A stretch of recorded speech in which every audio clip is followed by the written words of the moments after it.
Now your body came out of the earth and your body will go back to the earth. All the desires of your flesh is all for the things of the earth. The second aspect, your soul comes from God. It's created by God. According to God's plan, a soul is formed in your mother's womb. It is a plan of God makes a child. So your soul is made by God. Every human being, according to the Bible, is made in the image and the likeness of God.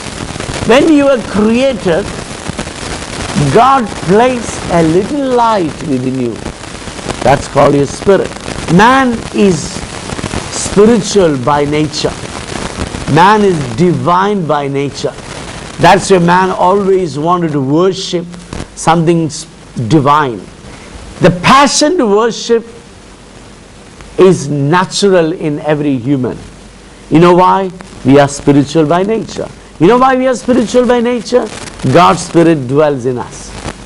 Whether you're born again or not, whether you're a Hindu or a Christian or a Muslim or an atheist, every one of us has God's Spirit within him.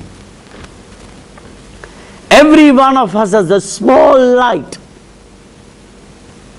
that leads him to the bigger light within himself. Hinduism says the Jivatma has to meet the Paramatma and they got to get united.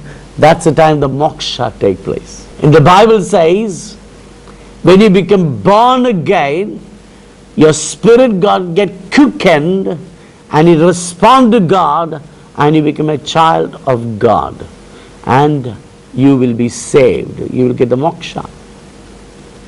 And you will start be led by God from that time. Those who are born again, you know what I'm saying. From the day you're born again, without anyone telling you, you know that you are a child of God. You can hear God's voice from deep within. Your spirit is a divine part of you. It comes from God.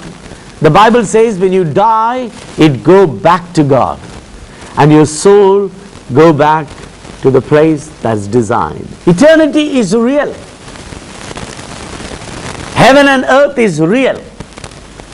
There is a heaven, there is a earth. So God is real.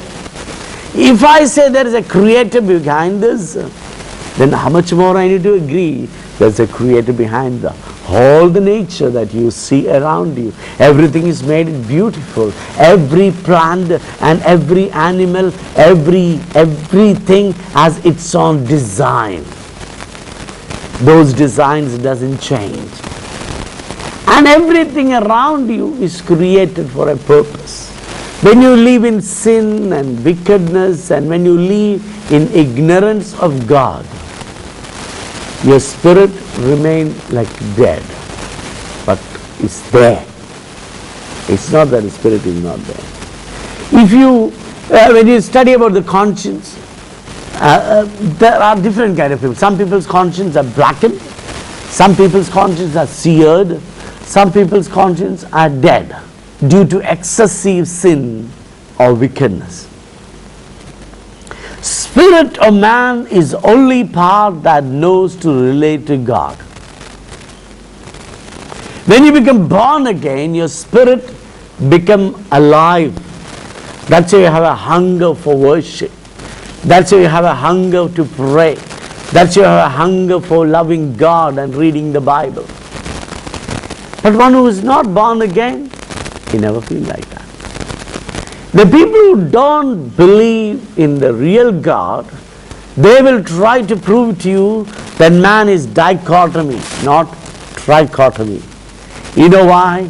He is talking out of his experience. Bible is the only book that teaches that man is trichotomy. Everybody else says man is dichotomy, consists of body and the soul. They say spirit is another word for the soul. You know why? They never experience spirit.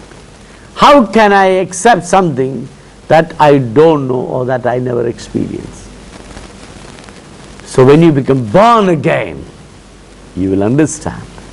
Book of Hebrews chapter 4 verse 12 says, the word of God is powerful and active, and it's like a double-edged sword. It penetrates into your joint and your marrows and your soul and your spirit, and discern every thoughts and intent of your heart.